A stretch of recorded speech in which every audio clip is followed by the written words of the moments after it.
कानपुर नाम का गांव है जहां पर लोग न ज्यादा मोबाइल चलाते हैं और ना ही टेक्नोलॉजी के बारे में ज्यादा जानते हैं। बहुत सुंदर और भोला गांव है कानपुर, जहां रोज शाम को एक बैठक होती है, जहां लोग अपने आस पड़ोसी के साथ बैठते हैं और दिन भर की बातचीत करते हैं। सब एक दूसरे से अच्छा से पेश आते हैं। यहाँ के एक सज्जन व्यक्ति है राजीव, जो अपनी कहानियों के लिए जाने जाते हैं। गांव वाले राजीव को राजू काका के नाम से बुलाते हैं। राजीव एक बूढ़ा व्यक्ति है जिसकी उम्र लगभग 70 से 80 वर्ष के बीच में है। एक शाम ऐसे ही सब बैठे और बातें कर रहे थे। एक व्यक्ति बोला, यार आज तो मौसम भी बहुत बढ़िया है। देखो आसमान में कैसे आधा चांद अपनी चांदनी फैला रहा है और तारे टिमटिमा रहे हैं। यार हमारा गांव कितना शांत और सुकून से भरा है। ना दुनियादारी की झंझट, ना ही कुछ और। बस गांव में रहो, खेती करो और अपने परिवार और दोस्तों के साथ खुश रहो। शहर में ऐसी जिंदगी कहाँ।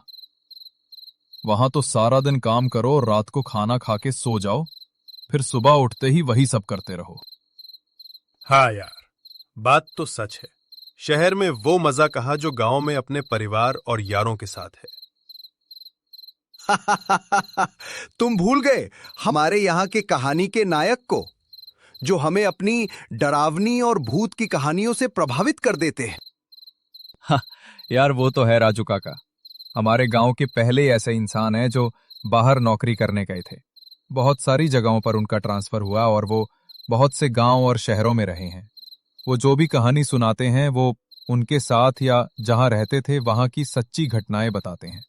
उनका कहानी सुनाने का अंदाज इतना अच्छा है कि सुनने वाले को लगता है जैसे वो सब सामने ही हो रहा है।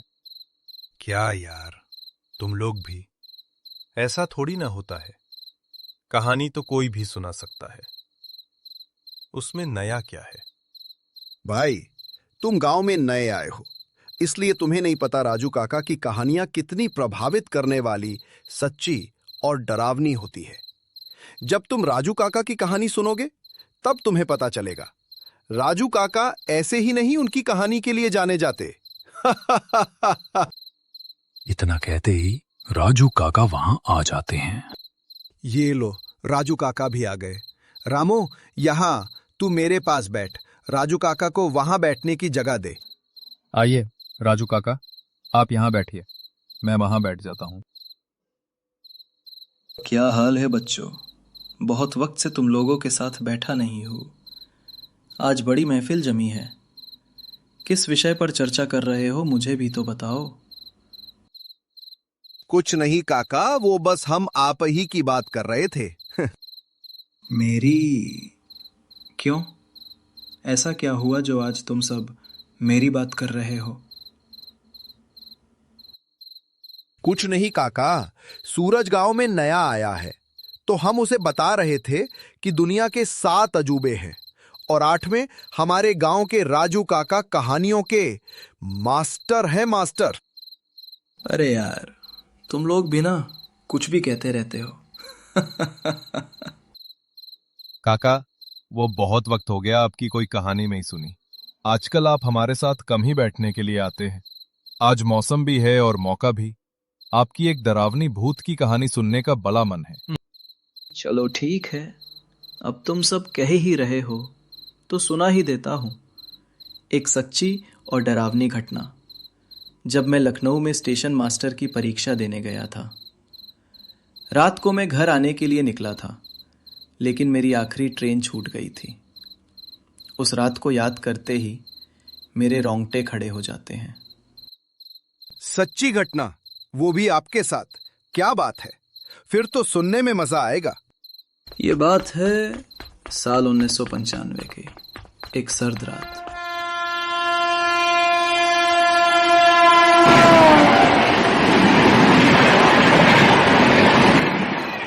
मैं लगभग 20 से 25 वर्ष का नौजवान युवा था।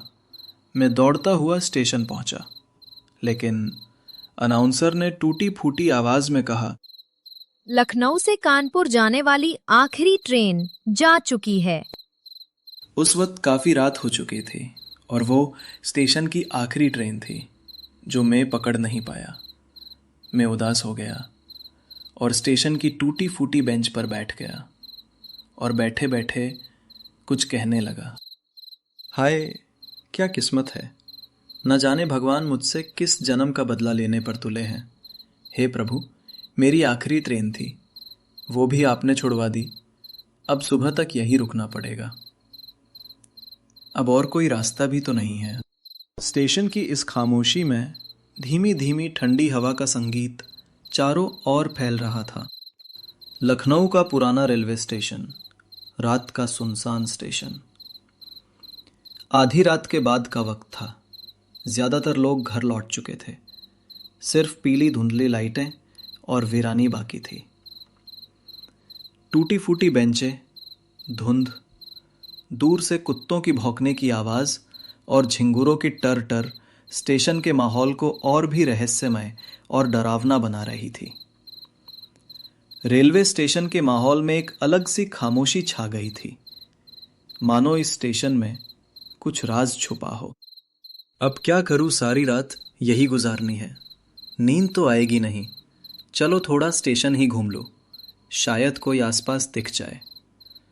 मैं प्लेटफॉर्म पर घूम रहा था। अंधेरा बढ़ रहा था। अचानक मुझे पुराने स्पीकर से अजीब ची ची जैसी आवाज सुनाई दी। मैंने देखा कि कोने में एक औरत बैठी है जिसने लाल साड़ी पहनी है, खुले बाल है और कंधे झुके हुए है। बहुत रात हो गई है। आप कौन हैं? क्या आपकी भी ट्रेन छूट गई है? औरत हाँ में सर हिलाती है और मेरी ओर बढ़ती है। तुम अकेले हो? मैं थोड़ा घबरा गया था। हाँ, अगली ट्रेन का इंतजार कर रहा हूं। यहां पहुंचा तभी मेरी ट्रेन निकल गई। ये हवा और तेज हो जाती है। बिजली का बल्ब टिमटिमाने लगता है। वो औरत अजीब सी मुस्कान देती है। ये मैं भी ट्रेन का इंतजार कर रही हूँ पिछले कई सालों से, लेकिन आज तक मैं ट्रेन पकड़ नहीं पाई। कई सालों से? मतलब आप क्या कहना चाहती हैं? आपको ट्रेन का वक्त तो पता है कि आपकी ट्रेन कब और किस प्लेटफॉर्म पर आती है? मैंने इतना कहा ही था कि वो औरत अचानक गायब हो गई। मेरा दिल ट्रेन की रफ्तार जितना तेज धड़कने लगा। मैं वहां से हट गया और एक बेंच पर बैठ गया। रात और गहरी होती जा रही थी।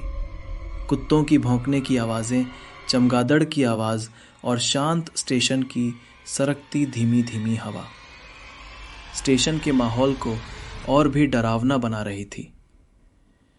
ये घटना हुए कुछ ही वक्त बिता था। मैं ये दृश्य मानने को तैयार नहीं था, लेकिन मेरा दिल जोर जोर से धड़क रहा था और सांसें भी तेज हो रही थी, मानो एक अजीब सी बेचैनी मेरे दिल दिमाग में छा गई थी।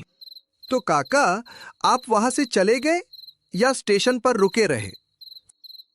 तू भी ना कैसे बुद्धू जैसे सवाल कर रहा है। चले ही गए होंगे ना। कोई इतना होने के बाद ऐसी जगह पर कैसे रुक सकता है?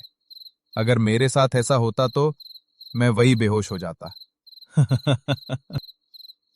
रामू, तुम्हारी बात तो सही है, मगर मैं करता भी क्या? बहुत रात हो गई थी। मैं जाता भी तो कहा। नया शहर था, ना कोई रिश्तेदार, ना ही किसी से जान पहचान जिसके घर जा सकूं। मैं चुपचाप बेंच पर बैठा रहा। तभी मैंने देखा कि एक बूढ़ा चाय वाला प्लेटफॉर्म पर आ रहा है। मैं पहले डर गया, कहीं ये भी कोई छलावा तो नहीं। लेकिन हिम्मत करके मैं चाय वाले के पास गया और उसे कहा,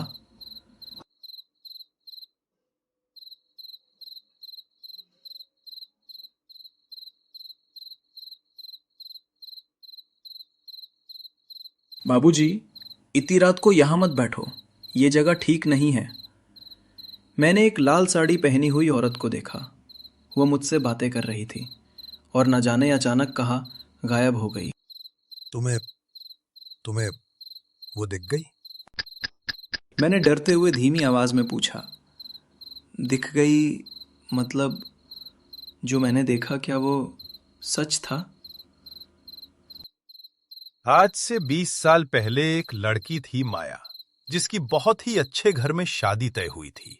वो बहुत खुश थी। अब खुश क्यों ना हो, शादी वो खूबसूरत पल है जिसका इंतजार हर लड़की करती है। आखिरी ट्रेन पकड़ने आई थी, लेकिन एक अनहोनी हो गई। अनहोनी? ऐसा क्या हुआ था उस लड़की के साथ? शाम का वक्त था। माया शहर जाने के लिए स्टेशन आई थी। माया ट्रेन आने के 1 घंटे पहले ही स्टेशन पर पहुंच गई। वो ट्रेन का इंतजार कर रही थी, मगर वो ट्रेन आने के वक्त पर एक स्टॉल में गई। वो जैसे स्टॉल से निकली, उसकी ट्रेन चल पड़ी। वो भागते हुए ट्रेन पकड़ने जा रही थी। ट्रेन चढ़ते समय प्लेटफॉर्म पर उसका पैर फिसला और वो ट्रेन के नीचे आ गई और मर गई। तब से लोग कहते हैं उसकी आत्मा यहां भटक रही है। आधी रात को वो मुस्कुराती हुई नजर आती है। मैं सोच में पड़ गया, लेकिन वो मुझसे बात कर रही थी। तभी मैंने देखा कि वो चाय वाला भी गायब हो गया है। मैंने चारों तरफ देखा। उस प्लेटफॉर्म पर पैरों के निशान दिखते हैं, जो अचानक गायब हो गए। फिर अचानक तेज आवाज आती है।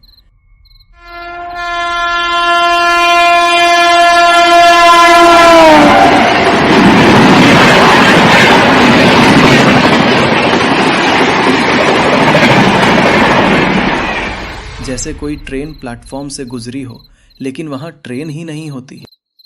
मैंने अपने आप से कहा, लगता है ये सब मेरा भ्रम है।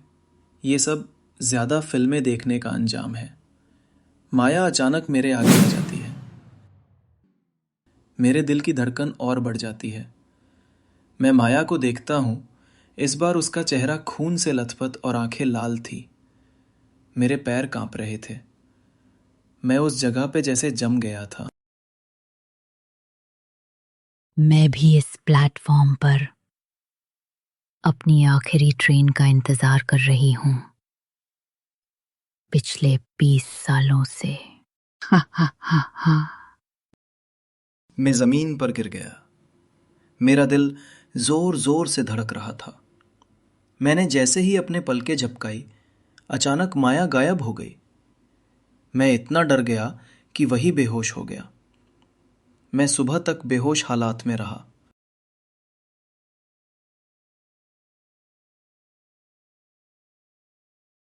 एक व्यक्ति ने मेरे चेहरे पर पानी की कुछ बूंदें छिटकी।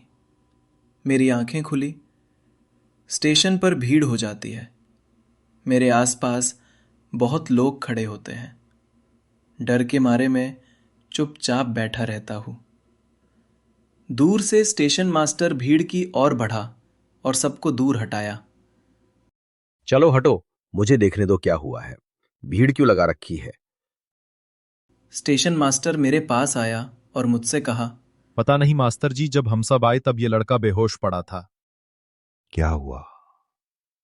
कहीं कहीं तुम रात को इस स्टेशन पर रुके तो नहीं थे?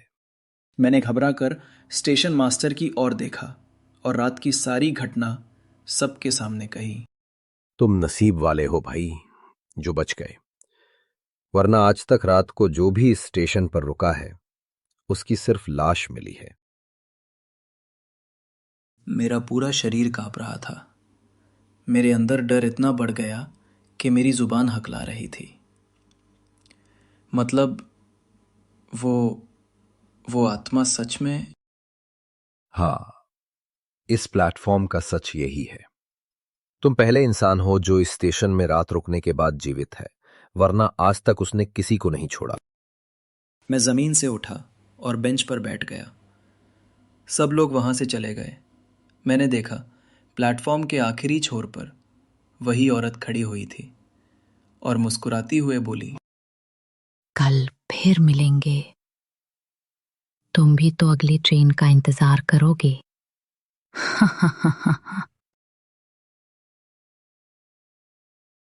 इस घटना के 1 साल बाद मेरी नौकरी लग गई।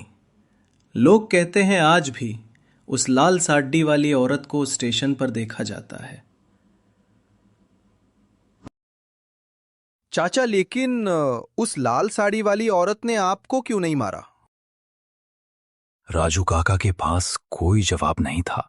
वो उस व्यक्ति की ओर देखते हैं और कहते हैं, आज तक मैं भी नहीं समझ पाया आखिर उसने मुझे क्यों नहीं मारा। लेकिन उस घटना के बाद कभी भी मैं उस स्टेशन में रात को नहीं रुका। वाह काका, आपकी कहानी तो बहुत मस्त थी। अगली बार भी कोई अच्छी सी कहानी सुनाना। जरूर बच्चों, चलो अभी बहुत रात हो गई है। अगर तुम लोग जल्दी घर नहीं गए तो तुम सबकी बीवियां तुम्हारी अच्छी खबर लेंगी। क्या चाचा, अब भी?